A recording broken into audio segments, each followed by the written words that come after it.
All right, it's time now for Great Day Law. You know, each month we like to check in with our friend Lawyer Twillie of LA Law for some helpful legal advice. Yes, who doesn't like free legal advice? Exactly. Lawyer the Lawyer, welcome. Thank you so much for being here. Thank you for having me. First of all, congratulations to your daughter Autumn, because she graduated from UConn and she's going to UConn Law. She's going to UConn Law. She's going to be a lawyer like you. Yeah, so God bless her and help her at the same time. Thank God you didn't name her lawyer. I know. Right? The confusion. It would be confusion. Yes. All right, so what's going on today? We've got questions that people, you all have been asking at home. One of them that we got on a Facebook Live recently, and so we're going to answer it. And the question is, I was rear-ended by a semi-truck in stop-and-go traffic on the highway.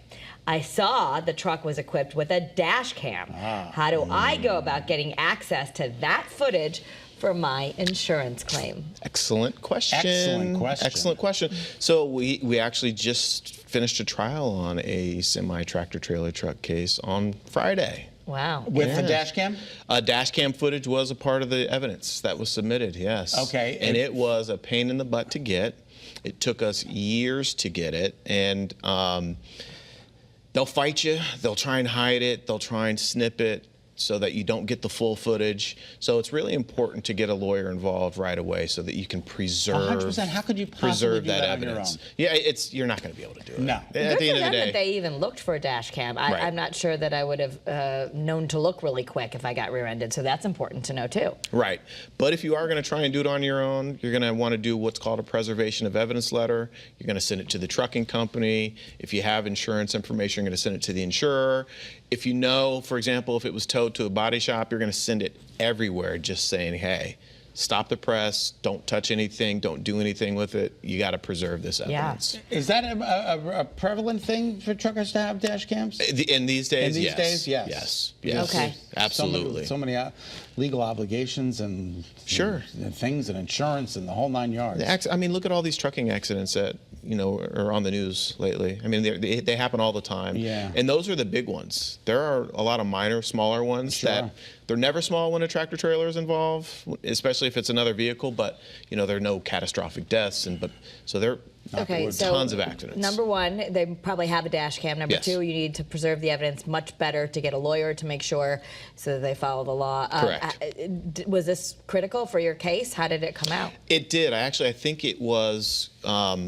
I think it was huge for our case for people to understand the significance of the injuries, because the insurance company and the lawyers for the insurance company were saying, oh, it's not, the injuries aren't that bad. They're not. Well, I'm thinking fractures are bad. Yeah, that's bad.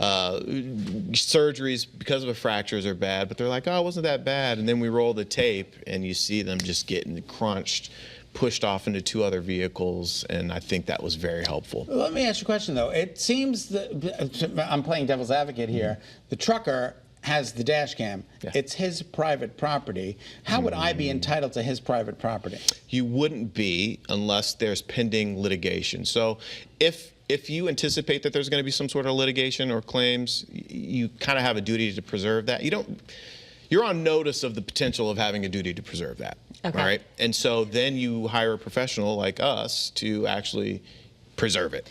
What if, I'm just going to be like, if they know this, do they, are they allowed, do they just go like delete it before you ask, or? Well, see, here's the situation. Our client didn't hire us until 3 or 4 months after the crash had happened. That's not good. And so that's why we had such a difficult time getting our hands on whatever evidence there was. But yeah, listen, at the end of the day, we got a 20-second clip of the dash cam footage, whereas it runs continuously. And this person was giving statements to the police officers at the scene of the crime that we could have used, and we didn't have that. So if they would have hired us sooner, we would have been able to preserve that evidence. Right. And again, how much does it cost to hire you?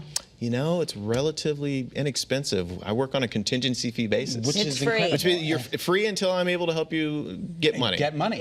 So if you don't win, then you don't get owed anything. Correct. And what are the statistics? You definitely get more money as an attorney as opposed to going out. Yeah, there was a study, 20 years ago that said 3.5 times, I think it was, or 3.1 times. But we've gotten close to 80 times. So we've had situations where clients have tried to handle it on their own. I had an engineer who's retired, brilliant, tried to handle it on his own, got nowhere, got little offers, hired us, and we got them almost 80 times. It was like 79.5 times. Well, there you have it. To get in touch with Lawyer Twillie, you Yeah. can visit LALawCT.com. You can also follow along on Facebook, Instagram, YouTube, and TikTok at Lawyer the Lawyer. Thanks, Lawyer. Thanks for having me, Scott. Thank That was you. a pleasure. All right.